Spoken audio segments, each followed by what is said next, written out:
For years, I went through my life without a clear vision or understanding of who or what I actually wanted to be.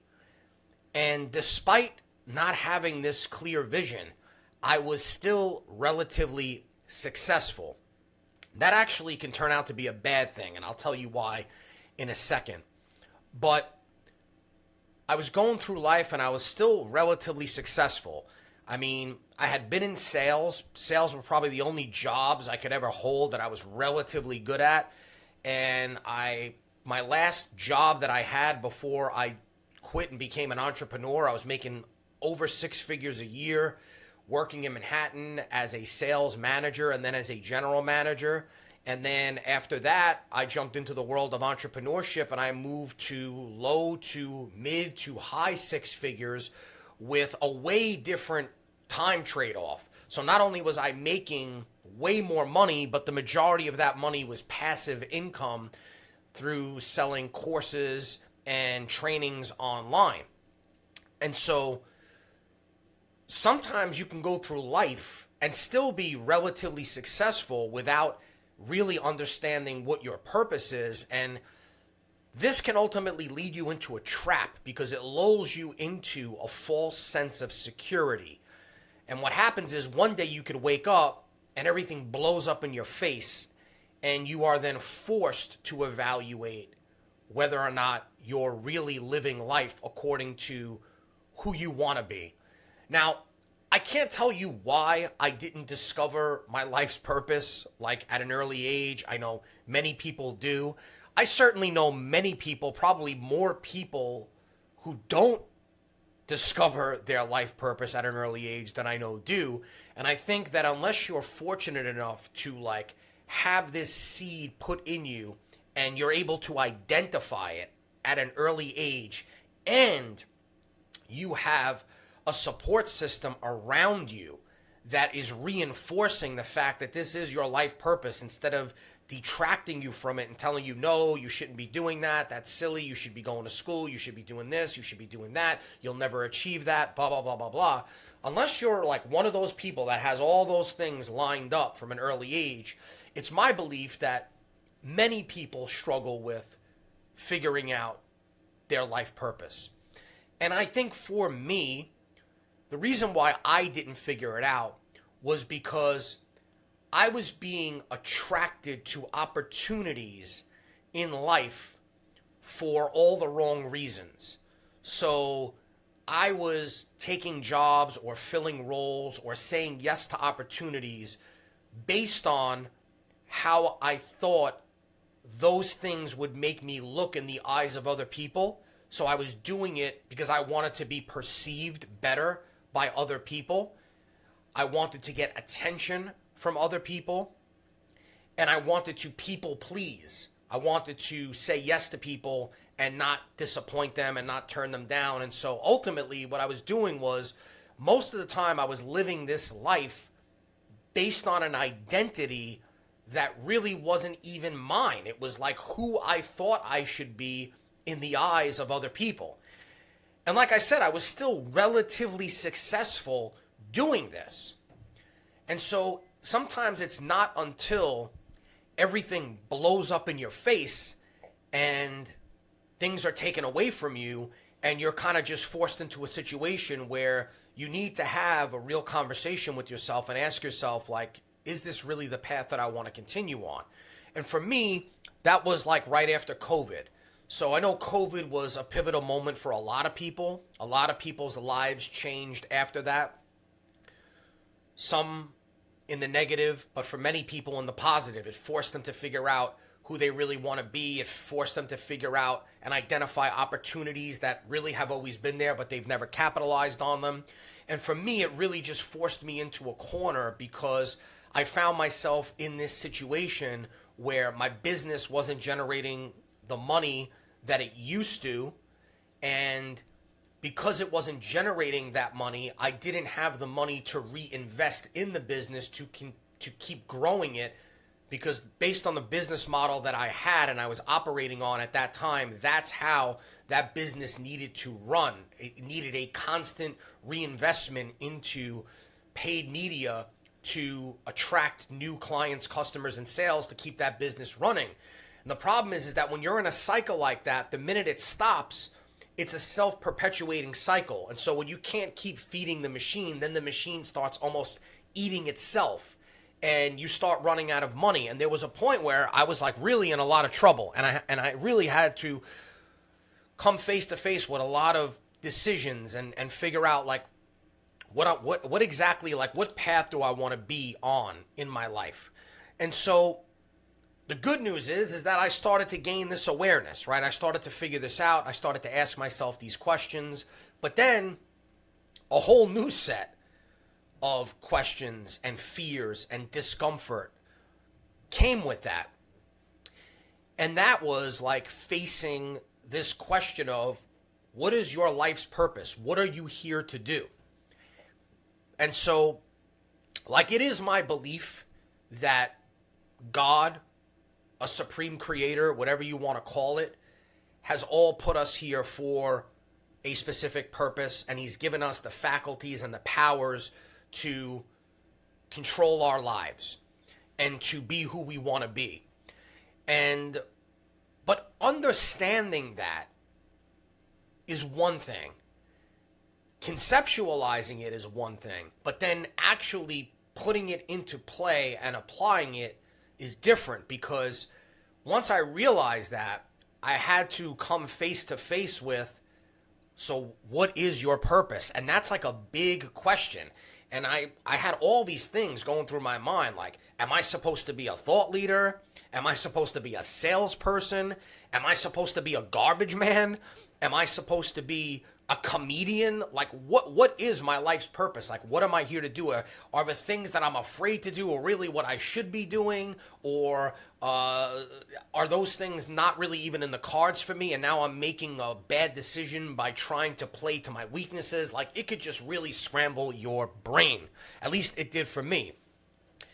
And so I started reading a lot of books. I've always been an avid reader, a self-improvement junkie. I've always been obsessed with learning and acquiring knowledge. And it wasn't until I read this book called Be Your Future Self Now by Dr. Benjamin Hardy. By the way, I highly recommend all of his books. I've pretty much read all of his books. They are fantastic, especially the ones he's done with Dan Sullivan.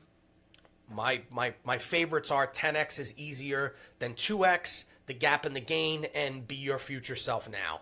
And so one thing that he talks about in Be Your Future Self Now, there are a lot of concepts that he covers in that book, but one of them that really stood out to me that I found to be very beneficial was the idea of your contextual purpose versus your overarching purpose. And so I think what happens is a lot of times people get caught up in the overarching purpose of who they're supposed to be, and that can feel overwhelming and scary and big and just like a lot to take on.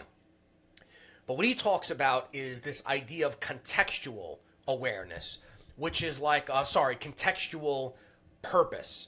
And your contextual purpose is like the purpose that you should have right now as it relates to the overarching purpose. And so like one of the examples that he gives is like Steve Jobs' overarching purpose was to change the world. But for a while, his purpose was to create the iPod. Like that's what he had in front of him. Now, granted, you still have to know what your overarching purpose is. And let me just stop for a second and say that I believe that understanding your purpose, which drives your identity, is probably the single most important thing you can do as a human being. In fact, in this book, he talks about how in the 1800s, the average lifespan was like, I think he said 40 or 50 years old, probably 50 years old. But yet all of our founding fathers, most of them lived to 80 and some of them even beyond. So that's like people today living to like 120. And the reason is the difference between them is purpose. They had purpose. He also talks about Viktor Frankl, who was a Holocaust survivor, who, while he was in the prison camps, he was able to identify, he could almost predict with laser-like accuracy when a prisoner was going to die, because he could see when they lost their sense of purpose. So if you don't have a sense of purpose, that ultimately affects your identity affects your beliefs affect your behavior, and then your behaviors ultimately dictate everything. Like, I don't care what anybody says. Yeah, mindset's important, beliefs are important, visualization is important, but at the end of the day, it's your behaviors that are going to dictate where your life is going to go. Now, all of those things impact and dictate your behaviors, but at the end of the day, the behavior is the difference maker. And so if you don't have the right purpose or the right identity, or you don't have one at all, let's say, that's going to have a very negative impact on your life. And so the first thing that helped me get clear on my purpose was, number one, I started trying new things. In fact, I started doing things that were relatively uncomfortable for me. And one of those things was jumping into a group coaching program and then becoming a coach myself.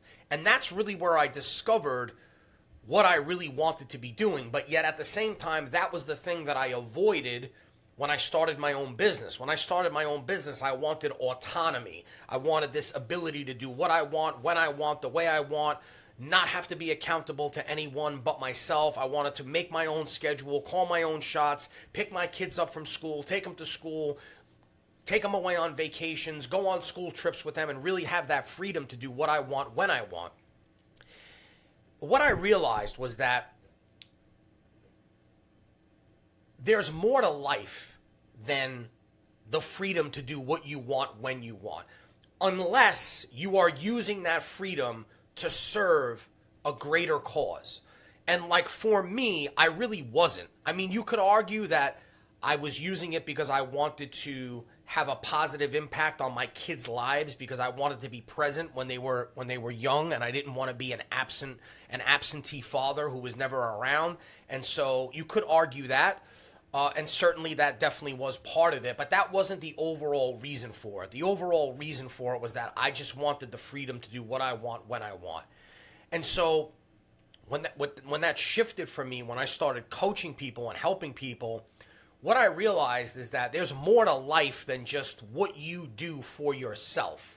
Like, yeah, you got to do certain things for yourself in order to take care of yourself and to sustain your lifestyle and all that kind of stuff. But really, for me, what I found more fulfillment and joy in was actually helping other people.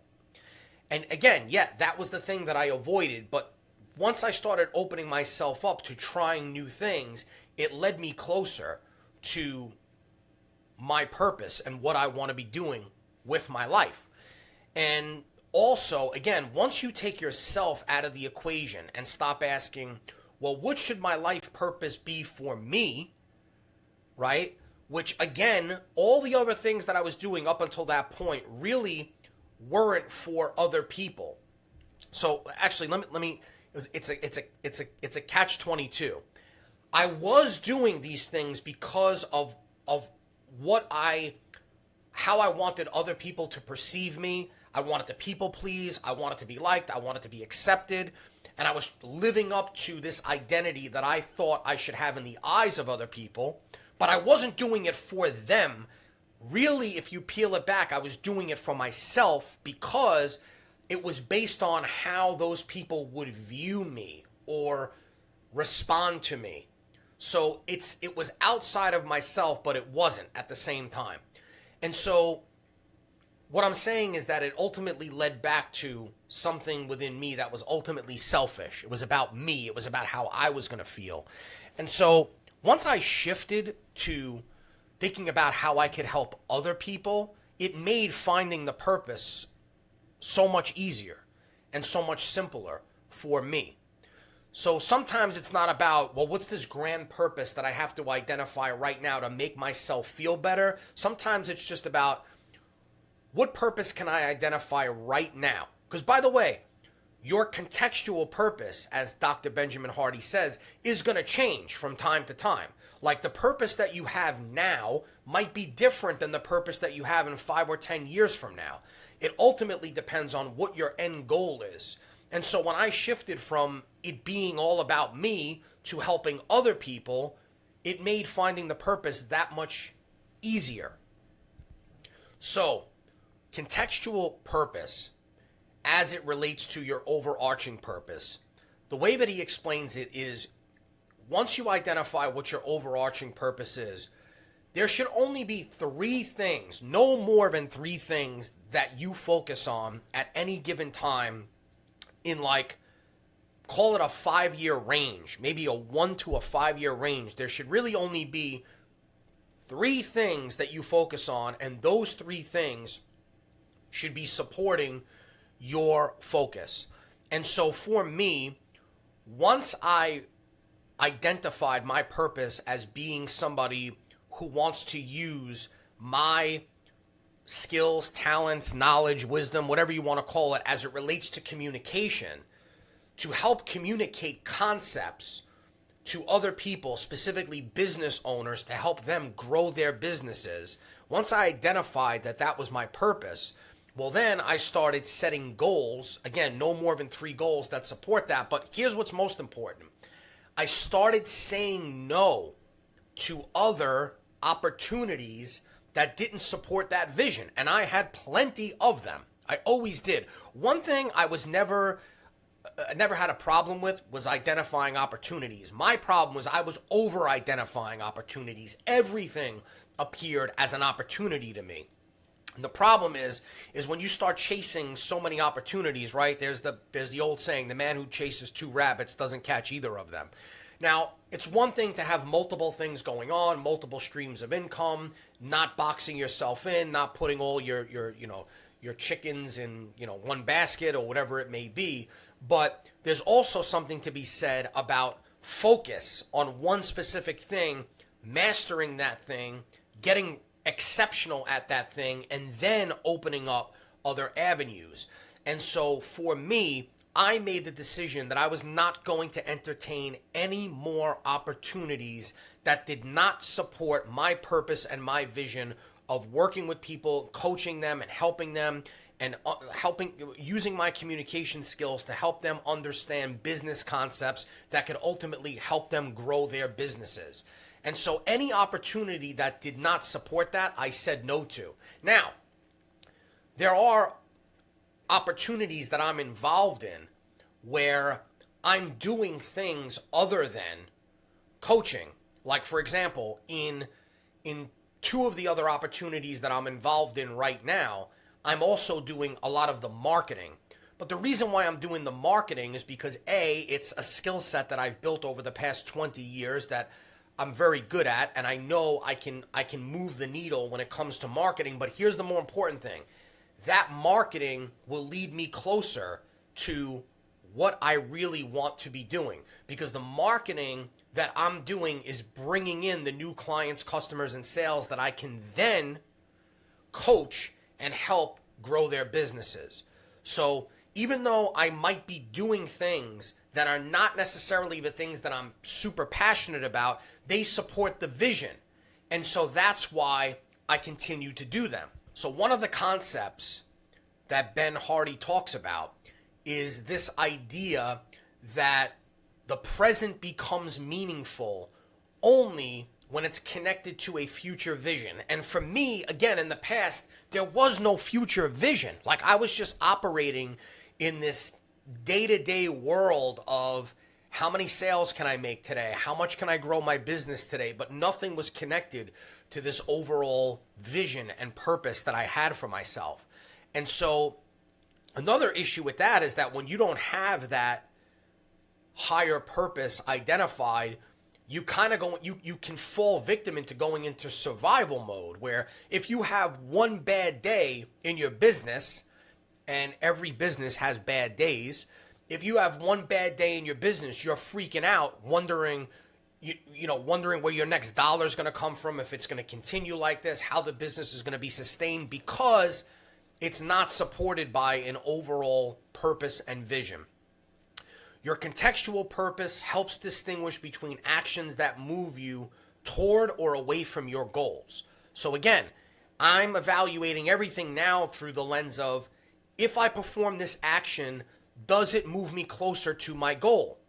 So if it does, then I'm happy to participate in it. If it doesn't, then I say no to it. So here's the implementation strategy. Number one, start by evaluating your current situation to identify the most impactful achievement possible right now.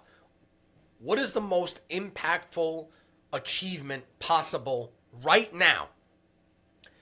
Then eliminate distractions and lesser goals that don't align with that primary purpose, and then connect your immediate actions to your long-term vision to make better quality decisions in the present. And sometimes those decisions that you make in the present, they might feel like they're not the right decisions, or they might hurt a little bit. But sometimes you have to take a short-term loss or experience some short-term pain or discomfort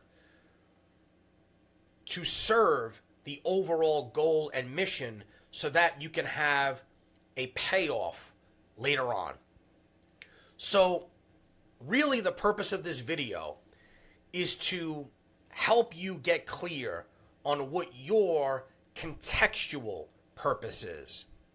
And so really for me, the first key in doing that was first identifying what the overarching purpose was, and how I was able to do that was I took me out of the equation.